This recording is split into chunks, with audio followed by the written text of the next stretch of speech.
Everyone, मैं mister Munna Kumar इस YouTube के mathematics easy and essential channel पर आप सभी का स्वागत करता हूं। मैं गणित शिक्षक हूं, गणित पढ़ाता हूं। क्लास 9 के इस एपिसोड 3 में संख्या पत्ती नंबर सिस्टम के पार्ट 3 में हम सीखेंगे प्रश्नावली 1.1 के प्रश्नों को हल करना। संख्या पत्ती नंबर सिस्टम।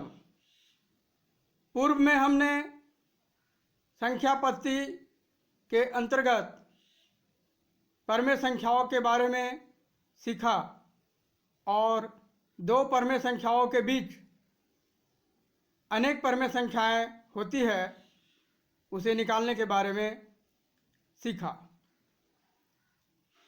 इस एपिसोड में प्रश्नावली 1.1 के प्रश्नों को हल करना सीखेंगे। प्रश्न 1 है, क्या शून्य एक परमेय संख्या है? क्या इसे आप P/Q के रूप में लिख सकते हैं, जहां P और Q पूर्णांक है और Q 0 के बराबर नहीं है? इसका हल होगा हाँ, शून्य एक परमेय संख्या है। क्यों है? तो शून्य को हम इस तरह से लिख सकते हैं, 0/1, 0/2, 0/3, 0/4 इत्यादि। ये सभी 0 के बराबर हैं। दूसरे तरह से 0/-1, 0/-2, 0/-3 इत्यादि, ये सभी 0 के बराबर है। इस प्रकार हम शून्य को P/Q के रूप में लिख सकते हैं, जहां P और Q पूर्णांक है, चाहे वह धनात्मक पूर्णांक हो या ऋणात्मक पूर्णांक हो, और Q जो है वो 0 के बराबर नहीं है। इसलिए शून्य एक परमेय संख्या है। दूसरा प्रश्न, 3 और 4 के बीच में 6 परमेय संख्या ज्ञात कीजिए।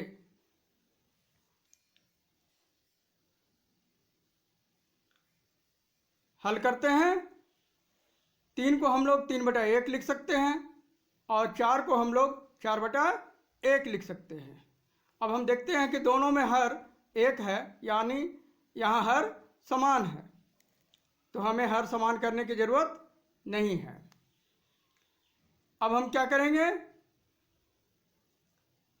क्योंकि दोनों के बीच में 6 परमेय संख्या निकालना है, तो हम लोग 6 से एक अधिक यानी 7 या 6 से बड़ा कोई भी संख्या ले सकते हैं, 8 भी ले सकते हैं, 9 भी ले सकते हैं। तो यहाँ हम 7 लेते हैं। अब 3/1 और 4/1 के अंश और हर को 7 से गुना करने पर क्या मिलता है? तो 3 बराबर हम 3/1 लिखते हैं, इसके अंश और हर को 7 से गुना करते हैं, तो मिलता है अंश में 21 और हर में 7, यानी 21/7। उसी तरह से 4 बराबर 4/1 लिखते हैं और इसके अंश और हर को 7 से गुना करते हैं, तो मिलता है 28/7। 21/7 और 28/7 के बीच परमेय संख्याएं हैं 22/7, 23/7, 24/7, 25/7, 26/7, 27/7। तो हम कह सकते हैं, क्योंकि 21/7 जो है वो 3 का समतुल्य भिन्न है, 28/7 जो है वो 4 का समतुल्य भिन्न है। इसलिए कह सकते हैं कि 3 और 4 के बीच परमेय संख्याएं हैं 22/7, 23/7, 24/7, 25/7, 26/7 और 27/7। इस तरह से हमें 6 परमेय संख्याएं मिल गए। क्वेश्चन 3, 3/5 और 4/5 के बीच 5 परमेय संख्याएं ज्ञात कीजिए। तो यहाँ हम उसी तरह से हल करेंगे। हम जानते हैं कि दो परमेय संख्याओं के बीच परमेय संख्या निकालने के 3 विधि हम लोगों ने सीखा। तो कोई एक विधि का हम प्रयोग करके यहाँ पर ये काम कर सकते हैं। यहाँ 3/5 और 4/5 दोनों में हर समान है। तो अब हमें चूंकि दोनों के बीच 5 परमेय संख्या निकालना है, तो 5 जोड़ 1 यानी 6 या 5 से बड़ा कोई भी संख्या लेकर इसके अंश और हर को गुना करते हैं। तो 6 लेकर के हम इसके अंश और हर को गुना करते हैं। तो 3/5 के अंश और हर दोनों को 6 से गुना किए तो आ गया 18/30, और 4/5 के अंश और हर दोनों को 6 से गुना किए तो आ गया 24/30। यहाँ 18/30 और 24/30 के बीच परमेय संख्या हैं 19/30, 20/30, 21/30, 22/30 और 23/30। इस तरह से हम लिख सकते हैं कि 18/30 जो है वो 3/5 का समतुल्य परमेय संख्या है, इसलिए 3/5, और 24/30 जो है 4/5 के समतुल्य परमेय संख्या है, इसलिए 4/5। यानी 3/5 और 4/5 के बीच 5 परमेय संख्याएं हैं 19/30, 20/30, 21/30, 22/30 और 23/30। क्वेश्चन 4, नीचे दिए गए कथन सत्य है या असत्य? कारण के साथ अपने उत्तर दीजिए। प्रत्येक प्राकृत संख्या एक पूर्ण संख्या होती है। दूसरा, प्रत्येक पूर्णांक एक पूर्ण संख्या होती है। तीसरा, प्रत्येक परमेय संख्या एक पूर्ण संख्या होती है। अब इसे हम हल करते हैं। पहला, हम जानते हैं कि प्राकृत संख्या जो गिनती की संख्याएं हैं 1, 2, 3, 4, 5, 6, 7 इत्यादि, और पूर्ण संख्या गिनती की संख्या में अगर हम जीरो को भी शामिल कर लें, यानी 0, 1, 2, 3, 4, 5, 6 इत्यादि, तो ये पूर्ण संख्या हो गया। इस तरह से पूर्ण संख्या में प्राकृत संख्या भी शामिल है। तो हम कह सकते हैं कि यह कथन सत्य है, क्योंकि पूर्ण संख्या में सभी प्राकृत संख्या शामिल है।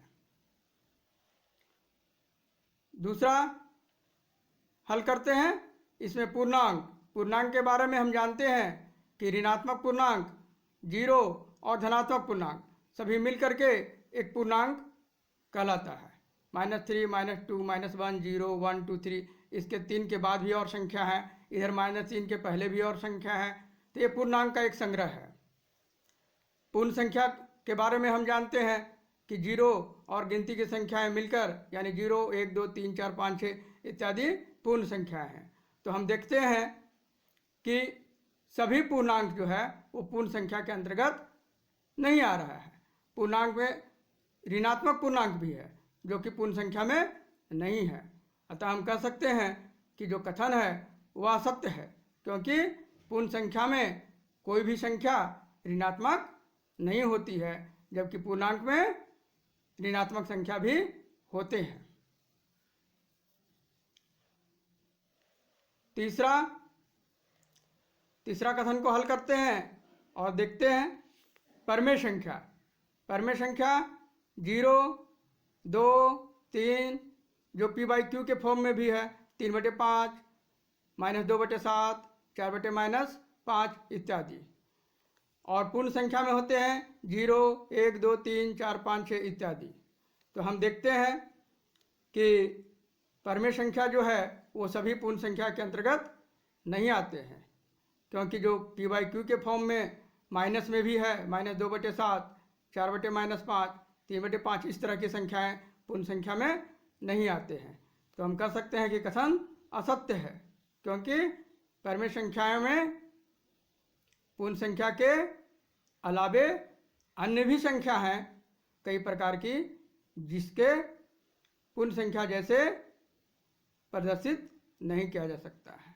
तो मेरा यह वीडियो आपको कैसा लगा कृपया कमेंट बॉक्स में जाकर लिखें और मेरे इस channel mathematics easy and essential को सब्सक्राइब और शेयर करें, जिससे क्लास 6 से क्लास 12 तक गणित के विभिन्न शाखाओं पर आने वाला मेरा नेक्स्ट वीडियोज का नोटिफिकेशन आपको मिलता रहे।